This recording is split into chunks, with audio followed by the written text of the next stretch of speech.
There's still a lot we don't know about the Omicron variant, but we do know that it has a lot of mutations. We asked a doctor from Stanford Health Care if it's more transmissible than other variants or if it could cause more severe illness. The mutations in the Omicron COVID variant are really concerning. We think that the Omicron variant is going to be much more transmissible than Delta. However, what we don't know yet is whether or not it makes people more sick. So since it was reported to the World Health Organization on November 24th by scientists in South Africa, it was declared a variant of concern almost the next day. It has shown up in over 20 countries in the past couple of weeks. And the reason that we probably didn't detect it until last week was because our large-scale sequencing strategy in the US is a little bit slower. It's much better than it was last year, but it's still a little bit slower. We're still only doing about 20,000 or 2,000 tests per week, about 29 genomes per 1,000 cases. And with $1 billion that the CDC just poured into sequencing, hopefully we'll be doing better. And as you know, the reason I think that we reported first in California in the country is because our sequencing is better than others. We're doing more of it. We're the epicenter of Silicon Valley. And in South Africa, what we know in terms of transmissibility is that the major outbreak has been in the Gauteng province, which includes Johannesburg and also the capital, Pretoria. And so they had been doing really, really well in terms of their cases going down after their last Delta surge. But recently, the number of their cases doubled. And almost every person who's getting sick now has been with the Omicron variant. They think it's about at least 40% now, maybe a little bit higher. But what we don't know yet is if it's going to make people sicker. And this is because in the Gauteng province, the people who have gotten Omicron have been a bit younger, and the hospitalizations lag behind the infection by a couple of weeks. But what we do know is that there's a lot of breakthroughs. So people who've been immunized or who have had COVID are already getting sick, and they're getting sick again. So the reinfections are very concerning, but the basic science in terms of the sequencing is very different than what it means clinically. And I think we're just going to have to wait and see. We also asked how the number of mutations with Omicron compares to other COVID-19 variants. Yeah, so what we know so far about Omicron has come mainly from sequencing. And so the rapid genomic sequencing has identified 50 mutations in Omicron compared to the original strain identified in Wuhan. And this is in comparison to the 20 mutations that we saw for Delta. And so what we know about the mutations in terms of sequencing is that there's about 30 mutations in the spike protein itself, in those genes. 10 of them, this is the concerning part, are in the receptor binding domain where the spike protein actually attaches itself to the ACE2 receptors in our cells. And 3 of the 4 domains are epitopes for neutralizing antibodies, where the geometry of our antibodies fits perfectly onto the spike protein. So the Omicron has some mutations that made the Delta more catchy, but it also has some of the mutations that made Lambda and the Delta variants much more likely to make people sick. But we know that, that the Beta and Lambda, we know that Beta and Lambda didn't really take hold the way that Delta did because it was so much more catchy. But with these mutations, we don't know if Omicron is going to make people sicker or not. And as I'd mentioned, it does, cause some degree of reinfection because we're seeing people who've had COVID and who've gotten vaccinated coming in with Omicron. The good news here is that we should be able to detect Omicron more quickly. And that's because it has some of the same mutations that the initial Alpha variant had. And so the PCR test, which is our first test, can pick up on some of those mutations quite quickly without actually having to do sequencing. And the real question I think that we're all asking is, will we get sicker?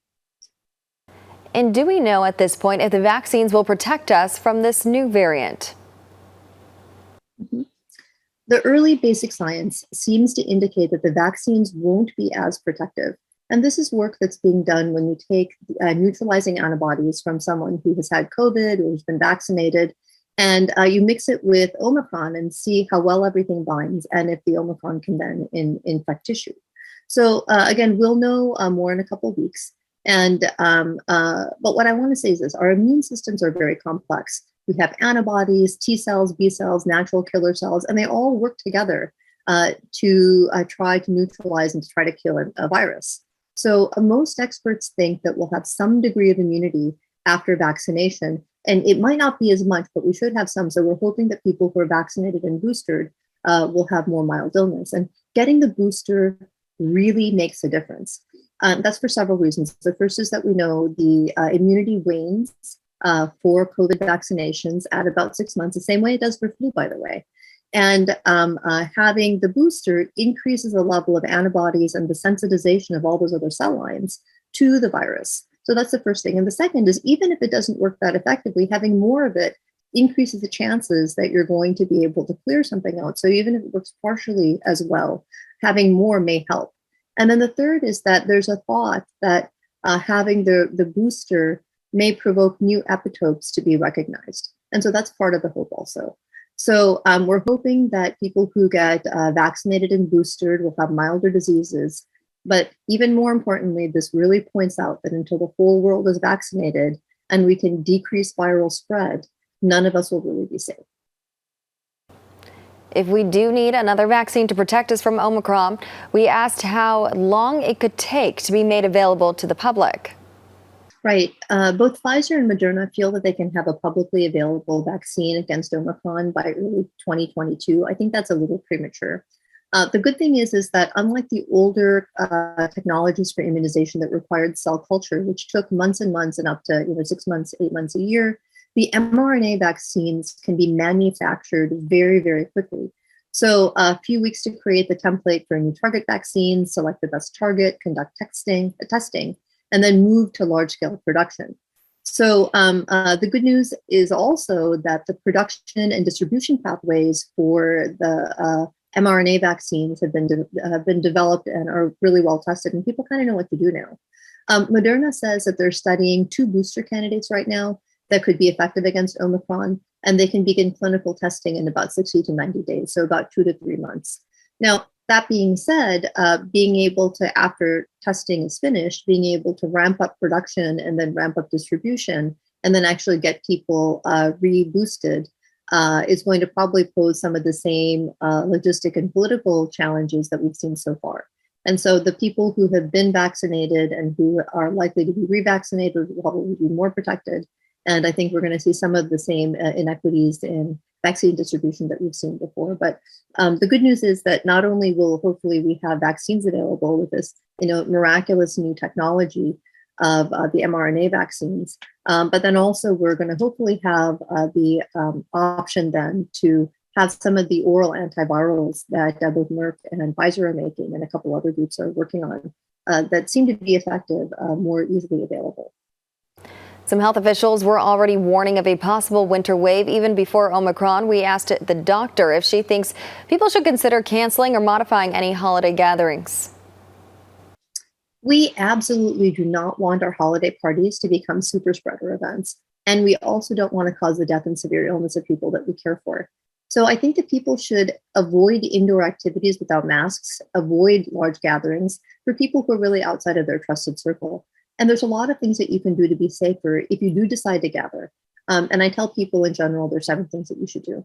Okay. The first one is to make sure that if you are going to gather with people, make sure that everyone who's coming is vaccinated and boosted. Second is to pre-test with Binax or some other home testing daily, or at least at the beginning, a couple of days before people come, and then once they get together. Meet outdoors, number 3, whenever possible. And then the 4th is to make sure there's excellent circulation or HEPA filtration, at least at 0.3 microns particulates, available in the places that you're going to be gathering. So you can get rid of any kind of viral particle that might be there, whether it's COVID or any of the other common respiratory viral illnesses. Then please wear fitted masks, preferably N95 when traveling, and don't take them off when you're traveling. And if you do travel by plane, take your mask off to eat and drink when other people's have theirs on. The air circulation in planes is actually pretty good. They're in general turning over the air about every 3 to 5 minutes. So the danger is like when you have your mask off and the person next to you has their mask off, that you could then transmit virus. And then finally, number 7 is to practice social distancing and just keep on doing the same things that we were doing with good hand hygiene. Use a lot of common sense, and please don't put yourself at risk or your friends and family at risk.